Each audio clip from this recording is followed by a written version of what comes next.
bukan tentang waktu yang berlalu begitu cepat, dan bukan pula tentang siapa aku dan siapa kamu, ataupun tentang siapa kamu dan siapa dia, tetapi tentang kita yang menjadi satu dalam bingkai Bhinneka Tunggal Ika.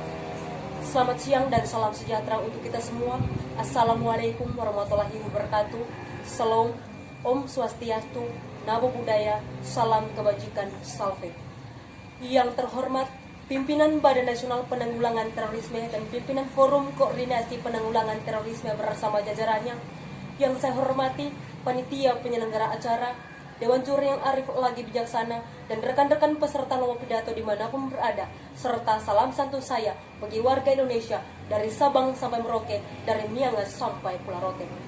Tiada kata yang lebih pantas dan sempurna untuk dipersembahkan kepada Dia, Sang Khalik Agung, pemilik alam semesta, yang telah memberikan hidup dan kehidupan ini, kecuali pujian dan syukur, karena cintanya tidak bertepi dan kasihnya tidak berkesudahan. Saya menyadari bahwa sepenggal pengetahuan dan sekelumit kata yang tergelinding dalam pidato saya ini di hadapannya hanya bagaikan setitik air di tengah samudra dan setitik debu di Mount Everest.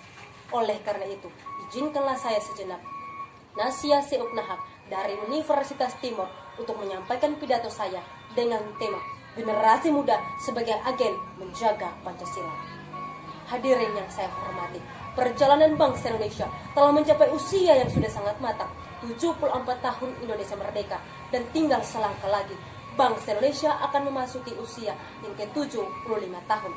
Pertanyaan reflektifnya adalah, akankah Pancasila yang diamini sebagai dasar negara dan pegangan hidup bangsa akan tetap berdiri kokoh di bumi pertiwi Indonesia ini, ataukah lambat laun seiring dengan problematika yang sering muncul ke permukaan, yakni persoalan primordial menyangkut disintegrasi bangsa, ideologi negara ini akan ditelan waktu?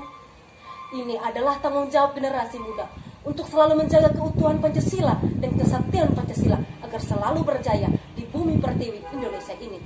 Sebab generasi muda bukanlah sampah di tengah gelombang modernitas palsu yang semakin tinggi, dan bukan pula serpihan yang terbawa arus kemana angin bertiup.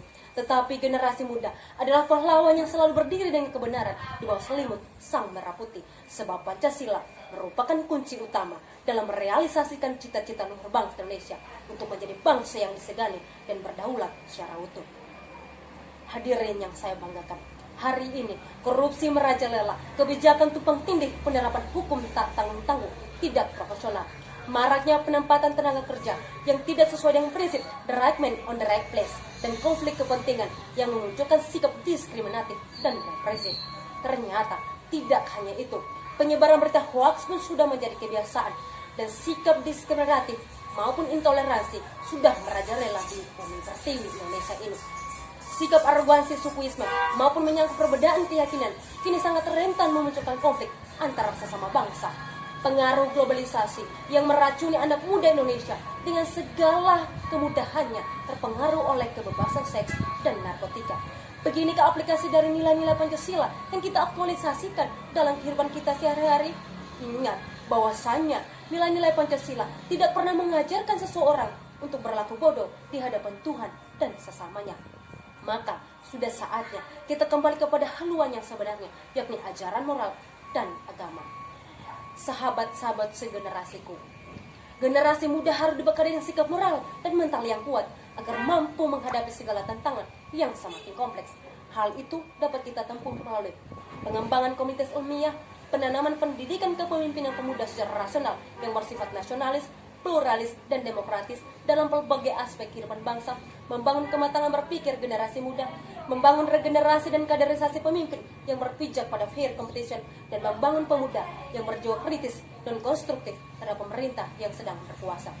Saya mengajak kita sekalian, mari berbenah diri, kembali memperjuangkan spirit Pancasila dengan aksi nyata, bukan ilusi semata. Sebab perubahan tidak akan datang jika kita menunggu orang lain atau menunggu di lain waktu. Kita adalah orang-orang yang telah ditunggu. Kita adalah perubahan yang sedang dicari. Akhirnya, terimalah salam perjuangan dari saya. Salam Pancasila, satu